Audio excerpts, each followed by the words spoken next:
brought you by Silver Pumps and Motors. Top quality और consistent performance के लिए सिर्फ सिल्वर पंप्स नाम याद रखना. Moving on. స్థానిక సంస్థల ఎన్నికల విషయంలో ప్రభుత్వానికి డెడ్ లైన్ విధించింది తెలంగాణ హైకోర్టు. దానికి సంబంధించిన బ్రేకింగ్ తోటి మొదలు పెట్టాం. సెప్టెంబర్ 30 లోపు ఎన్నికల ప్రక్రియ పూర్తి చేయాలని హైకోర్టు ఆదేశించింది. 90 రోజుల్లో ఈ ప్రక్రియ పూర్తి చేయాలని రాష్ట్ర ప్రభుత్వంతో పాటు ఎన్నికల సంఘానికి హైకోర్టు ఆదేశాలు ఇచ్చింది. హైకోర్టు తీర్పుతోటి స్థానిక సంస్థల ఎన్నికలకు సిద్ధమవుతోంది ప్రభుత్వము. వార్డుల డివిజను రిజర్వేషన్లపై ఫోకస్ పెట్టింది. బీసీలకు ఇచ్చిన హామీ మేరకు 42% రిజర్వేషన్ల అమలుపై కసరత్తు చేస్తోంది. రిజర్వేషన్లు 50% దాటద్దని సుప్రీంకోర్టు నిబంధనలు ఉన్నాయి కాబట్టి మల్లగులాలు పడుతోంది ప్రభుత్వము. సో బీసీలకు ఇప్పుడు 42% రిజర్వేషన్లకు గ్రీన్ సిగ్నల్ రాకపోతే పార్టీ పరంగా రిజర్వేషన్లు ఇచ్చే ఆలోచనలో ఉంది కాంగ్రెస్ ప్రభుత్వం. అలాగే 2-3 రోజుల్లో రిజర్వేషన్లపై విధానాన్ని ప్రకటించే అవకాశం కూడా కనిపిస్తోంది.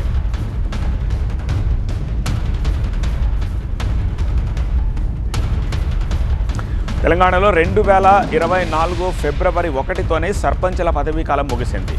నల్గొండ జిల్లాకు చెందిన 2 మాజీ సర్పంచులు వేసిన పిటిషన్పై కోర్టు విచారించింది. ప్రక్రియ పూర్తికి 25 రోజుల సమయం కావాలని కోర్టులో ప్రభుత్వం కోరింది. ఎన్నికల నిర్వహణకు ఒక 60 రోజుల టైం కావాలని ఈసీ కూడా అడిగింది. దీంతో పుట్టుగెదర్ 90 రోజుల పాటు టైం ఇస్తూ ఈ ప్రక్రియని పూర్తి చేయాలని, సెప్టెంబర్ 30 లోపు పూర్తి చేయాలని హైకోర్టు అటు ప్రభుత్వానికి ఇటు ఈసీకి కూడా ఆదేశాలు ఇచ్చింది.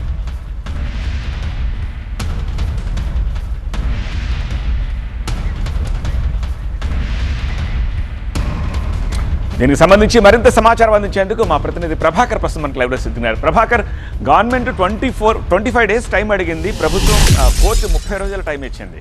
అఫ్కోర్స్ ఈసీ ఇచ్చిన టైం కూడా ఇప్పుడు గవర్నమెంట్కి అదనంగా వచ్చిన టైం కిందే మనం భావించాల్సి ఉంటుంది. బట్ మేజర్ టాస్క్ ఏంటంటే ఈ రిజర్వేషన్ల అలొకేషన్ అనేది. దీన్ని ఇప్పుడు ప్రభుత్వం ఎలా హ్యాండిల్ చేయబోతోంది? డెఫినెట్లీ సత్య, అంటే మీరు అన్నట్టుగా ఇక్కడ రిజర్వేషన్లే ప్రధాన టాస్క్గా కనిపిస్తుంది. మెయిన్ ఛాలెంజ్ కూడా ప్రభుత్వానికి స్థానిక సంస్థల ఎన్నికలను నిర్వహించడానికి రిజర్వేషన్స్. ఈ రిజర్వేషన్స్కి సంబంధించి ఒక కంక్లూజన్ రావాల్సి ఉంది. ఇప్పటికే రిజర్వేషన్లకు సంబంధించి కేంద్రానికి పంపి ఉన్నారు. సో దానిపైన క్లారిటీ రాలేదు. సో దానికోసం వెయిట్ చేస్తుంది. అది కనుక రాకపోతే ప్రభుత్వం కూడా ఒక ఆల్టర్నేటివ్ ప్లాన్ అయితే రెడీ చేసుకుంది. 42% బీసీలకు రిజర్వేషన్స్ ఇస్తామని చెప్పిన నేపథ్యంలో, గవర్నమెంట్ రాకముందే కామారెడ్డి డిక్లరేషన్స్ హామీ ఇచ్చిన నేపథ్యంలో, గవర్నమెంట్ వచ్చిన తర్వాత దానిపైన అసెంబ్లీలో దానిపైన బిల్లును కూడా పాస్ చేసి ఢిల్లీకి పంపించారు. సో ఇప్పుడు అది సాధ్యం కాకపోతే 42% ఆఫ్ ద సీట్స్ బీసీలకు ఇవ్వాలి పార్టీ తరఫున అనేది ప్రభుత్వం ఫిక్స్ అయింది. సో దాంట్లో భాగంగానే ఇప్పుడు అదే సొల్యూషన్తో ముందుకు వెళ్ళాలనేది అయితే ప్రభుత్వం ప్లాన్ చేస్తుంది. ఇక ప్రభుత్వానికి ఉన్న టైం సరిపోతుందంటే డెఫినెట్గా సరిపోతుంది. ఈసీ ఒక సొల్యూషన్ అయితే, ఒక సజెషన్ అయితే చెప్పింది. 30 రోజులకు కొంత రిజర్వేషన్స్ని అడ్జస్ట్ చేసుకోవడానికి, రిజర్వేషన్స్ని తీసుకోవడానికి అయితే టైం పడుతుంది. కాబట్టి ఆ 30 రోజుల తర్వాత ఇంకొంత టైంని ప్రభుత్వం అడిగింది. సో రెండు కూడా ప్రభుత్వానికి యాడ్ అయ్యే అవకాశం అయితే కనిపిస్తుంది. ఒక అడ్వాంటేజ్గానే చెప్పొచ్చు. ఇక ప్రభుత్వం కూడా చాలా అగ్రెసివ్గా ఉంది. రైతు భరోసాను రైతుల ఖాతాల్లో వేసింది. నిన్న పిఎస్సి మీటింగ్లో కూడా సీఎం రేవంత్ రెడ్డి చెప్పారు, స్థానిక సంస్థల ఎన్నికలకు అవసరమైతే తానే వచ్చి ప్రచారం చేస్తానని ప్రభుత్వం అయితే దీనిపైన అగ్రెసివ్గానే వెళ్తుంది ముందుకు అని చెప్పొచ్చు.